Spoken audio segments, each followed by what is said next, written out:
They would realize it too late. The contract they celebrated as their victory was the very thing that would dismantle them, clause by clause, signature by signature, and by the time the Duke's lawyers understood what they had approved, there would be nothing left for them to reclaim.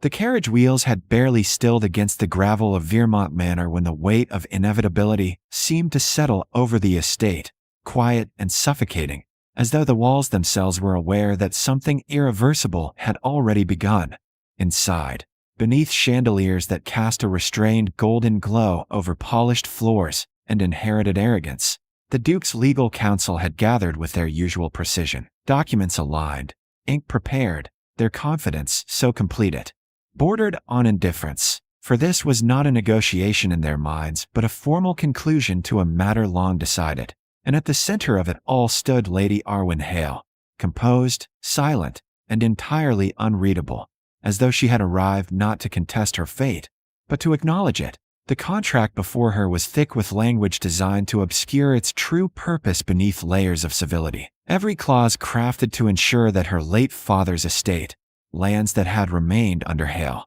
stewardship for generations, would pass seamlessly into the control of Duke Calder Vermont under the respectable guise of marital consolidation. A term so elegantly phrased it disguised the quiet erasure it represented, and yet no one in the room questioned its fairness. Not the lawyers who had written it, not the Duke who stood apart with restrained impatience, and certainly not the servants who had learned long ago that power rarely needed to raise its voice to be obeyed. Among them, however, stood Lena, a maid whose presence was as easily dismissed as it was constant, her posture unassuming, her gaze lowered, and yet observant in the way only those accustomed to invisibility could be, and while the others saw only a resigned woman prepared to surrender what she could not defend, Lena noticed something else, something subtle and dangerously misplaced in such a moment. The absence of fear. Arwen did not tremble, did not hesitate, did not even display the fragile composure of someone bracing for loss.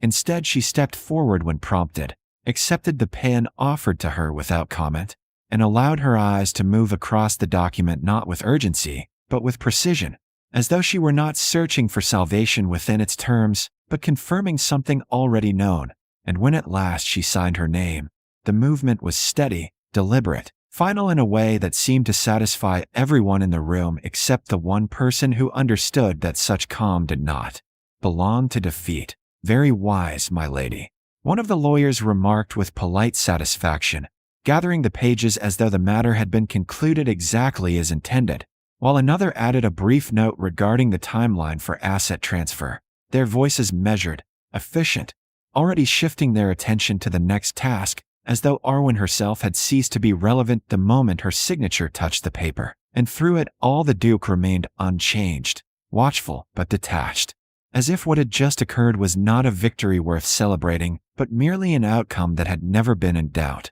Arwen inclined her head slightly in acknowledgement, offering nothing more, no resistance, no inquiry, no attempt to prolong the exchange, and that silence, that complete absence of protest, settled over the room with an ease that should have felt natural, but instead carried the faintest trace of something unresolved, something unfinished, though none present were inclined to examine it closely. It was only later, when the formalities had ended and the corridors of the manor returned to their habitual quiet, that Lena found herself standing once more within the private chambers assigned to Lady Arwen, the air softened by the dim glow of evening light filtering through heavy drapery, as she assisted in removing the layers of attire that had served as both armor and expectation, and for a time neither spoke, the stillness between them uninterrupted until Lena, unable to reconcile what she had witnessed with what she understood of loss, finally allowed the question to surface in the gentlest form it could take.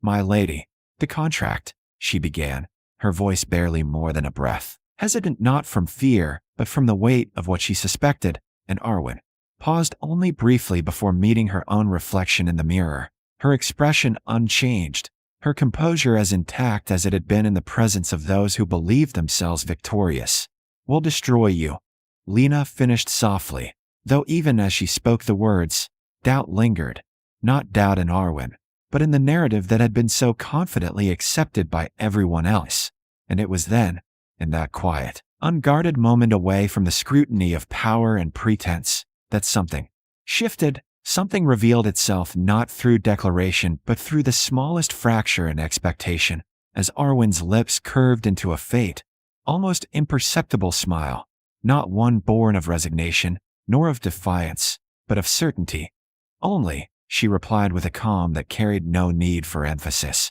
If they never realize what they've agreed to. And in that single sentence lay the truth that had eluded an entire room of experienced minds. The understanding that the contract had not been a trap laid for her, but one accepted by those who believed themselves incapable of error. And as Lena absorbed the implication, the memory of that moment in the study returned with unsettling clarity. The way Arwen's gaze had lingered not at the signature line, but elsewhere, deeper within the text, at something unnoticed, something dismissed, something that had never been meant to draw attention. And suddenly the quiet confidence of the lawyers no longer seemed like authority, but like blindness. Beyond the chamber walls, the manor continued as it always had. Servants moving through routines, documents prepared for execution, the machinery of wealth and control operating without interruption, unaware that within its very structure a shift had already begun, silent and irreversible,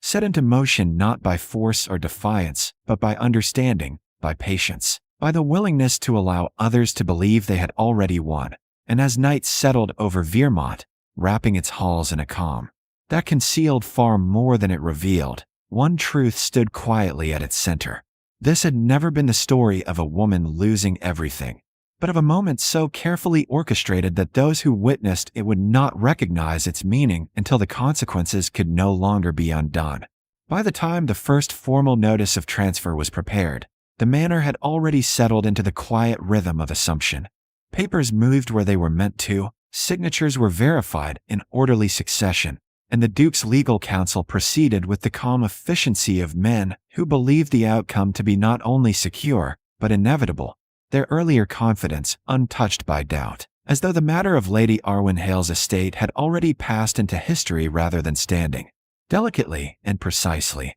on the edge of something far more consequential. In the days that followed, nothing about Arwen's behavior invited suspicion, and that, more than anything, ensured that none would look too closely, for she neither withdrew nor resisted, neither displayed distress nor made any attempt to reclaim what had been signed away. Instead, she remained within the manor as she always had, quiet, composed, moving through its corridors with a presence so unobtrusive it seemed to affirm everything the Duke's advisors had concluded about her, that she lacked the will to contest, the foresight to anticipate, and the capacity to interfere. Yet Lena, whose position granted her neither authority nor voice, but afforded her something far more valuable, time to observe, began to notice the pattern beneath that stillness, the subtle deviations that escaped everyone else precisely because they appeared so insignificant. For Arwen had begun requesting access to records, not urgently, not in a manner that would draw attention,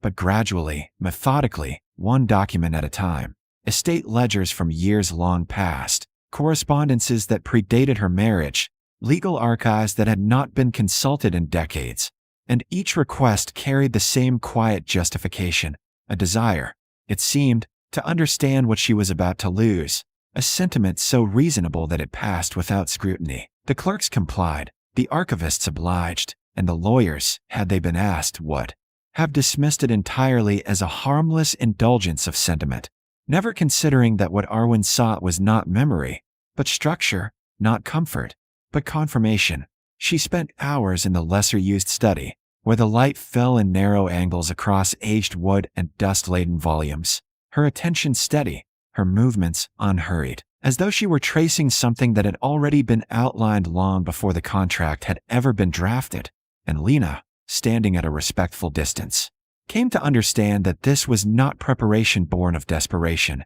but the execution of something that had begun long ago, perhaps even before the Duke's lawyers had put pen to paper. Beyond those quiet rooms, the machinery of transfer advanced without interruption. Notices were filed, timelines established, and arrangements made for the formal reassignment of assets, each step reinforcing the illusion that control was passing seamlessly from one hand to another. And yet beneath that orderly, Progression lay a single oversight, small, buried, and entirely ignored, not because it was hidden, but because it had been deemed irrelevant by those who believed they understood the full scope of the agreement. The clause existed as a remnant of an older contract, one predating both Arwen's marriage and the current ambitions of the Veerman estate, a condition tied to a land agreement forged between her father and a previous duke, written in language so precise it had endured unchanged through revisions and reinterpretations, and it stated,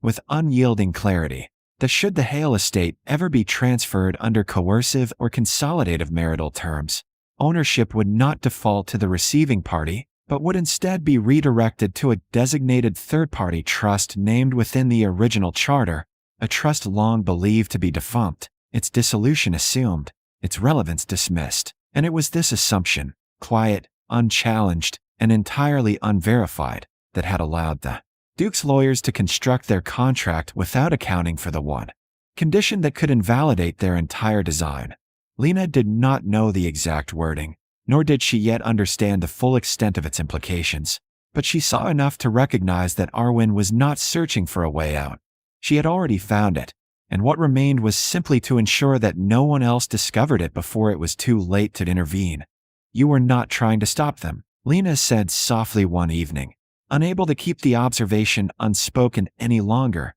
and Arwen, seated by the window with a document resting lightly in her hands, did not look surprised by the question. "No," she replied, her voice even, her gaze still directed toward the fading light beyond the glass. Stopping them would require resistance, and there was something in the way she said it, calm, measured, entirely certain, that made it clear resistance was neither necessary nor desired. "Then, what are you doing?" Lena asked, and this time Arwen's attention shifted, not sharply, but with a quiet deliberation that carried its own weight. "I am allowing them to proceed," she said, and the simplicity of the answer belied its significance, for in that allowance lay the final step of a process already set in motion, one that depended not on opposition but on completion, on the full and unquestioned execution of a contract that would activate consequences none of its creators had anticipated. Outside, the estate moved closer to its scheduled transition.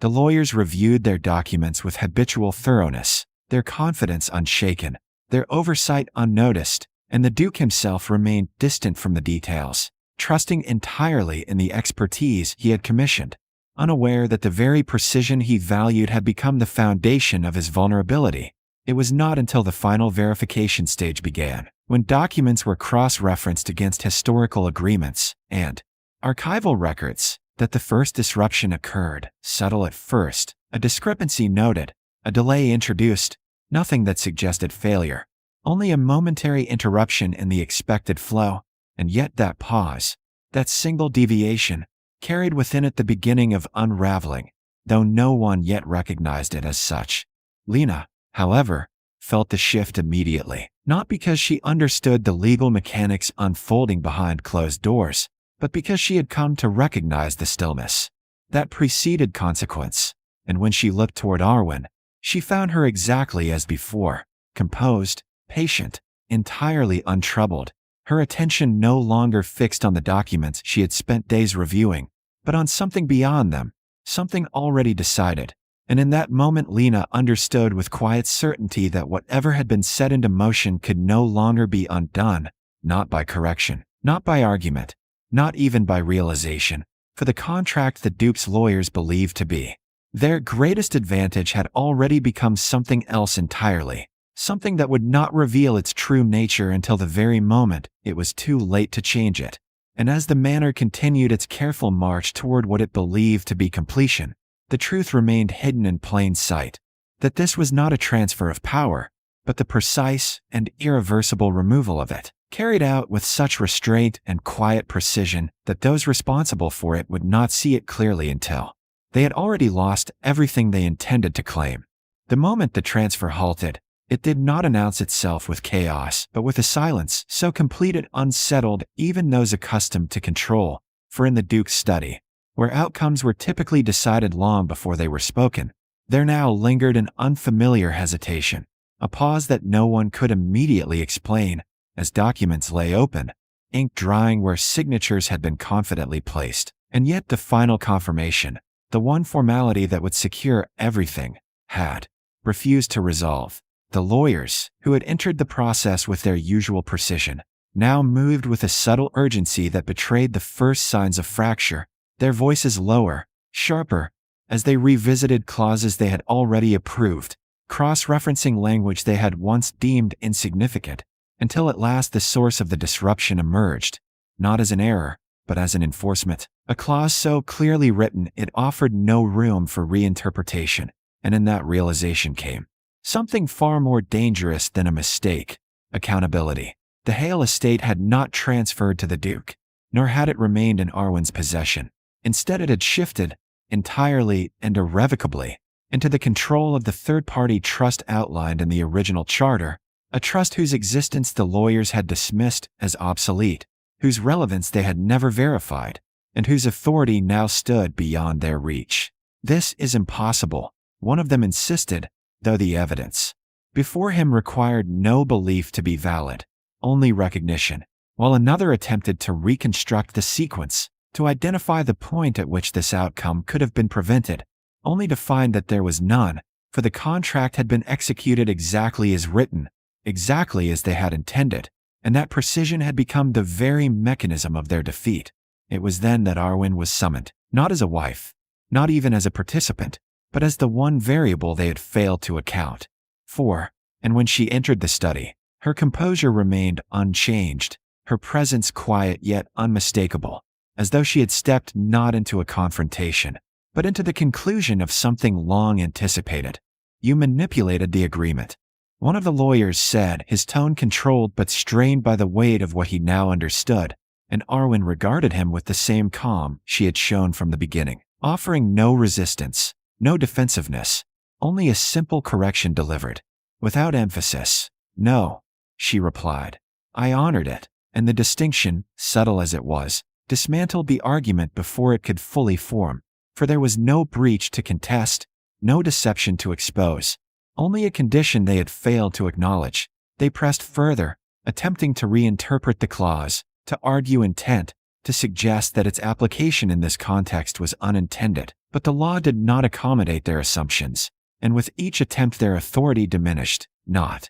through force, but through the undeniable clarity of the document they themselves had approved. Throughout it all, Duke Calder-Viermont remained silent, his usual detachment replaced by a stillness that carried something far heavier than indifference, for the power he had relied upon, the certainty of outcome, the control of process, had slipped beyond his grasp without warning, and for the first time, he was not observing a resolution, but confronting its absence. "What do you want?" he asked at last, his voice measured, though no longer untouched by uncertainty, and a question, though framed as negotiation, revealed the assumption that something could still be reclaimed, that this was merely an exchange yet to be finalized, and Arwen turned her gaze toward him, not with triumph, nor with resentment, but with a clarity that rendered the question almost irrelevant. "Nothing," she said, and the truth of it settled over the room with quiet finality, because this had never been about acquiring power, never about reversing positions or asserting dominance, but about removing the ability of others to dictate the terms of her existence. The trust would stand, its authority intact, its structure legally protected, and its beneficiary beyond the Duke's influence, a design so precise that no immediate challenge could dismantle it. And as the implications settled, the magnitude of what had occurred became undeniable. The estate was no longer an asset to be claimed, but a structure outside their control, inaccessible, untouchable, and entirely beyond the reach of those who had sought to possess it. One by one, the lawyers fell silent, their arguments exhausted not by opposition, but by the absence of any viable path forward, and in that silence, the reality of their oversight became complete, not as a failure of intellect, but as a consequence of certainty, of the belief that nothing within the contract required further scrutiny. Arwen inclined her head slightly, not in deference, but in acknowledgement that the matter had reached its natural conclusion, and without waiting for dismissal, she turned and moved toward the door, her departure as quiet as her arrival, leaving behind a room that no longer held authority over her. Just beyond the threshold, Lena stood where she had always stood, unseen by those who did not look, yet present in every moment that mattered. And as their eyes met, there was no need for words. Only the shared understanding that what had been set into motion had unfolded exactly as intended, not through confrontation, but through patience, through the willingness to let others believe in their own control until it dissolved beneath them. The corridors of Vermont Manor carried on as they always had, servants attending to duties, routines resuming with practiced ease. And yet beneath that continuity lay a shift that could not be undone, a redefinition of power that had occurred so quietly it left no visible mark, and yet altered everything it touched. In the study, the Duke remained where he stood, the question he had asked lingering unanswered in a way he had not anticipated, for the absence of demand left no terms to negotiate, no resolution to shape, only the recognition that the structure he had relied upon had been removed without resistance, without spectacle, and without the opportunity to prevent it. And as the final documents were gathered, not in triumph, but in reluctant acknowledgement, the truth settled with unyielding clarity. The contract had done exactly what it was written to do, and in that execution, it had not secured the Duke's power, but dismantled it, leaving behind a silence far more absolute than any victory could have provided.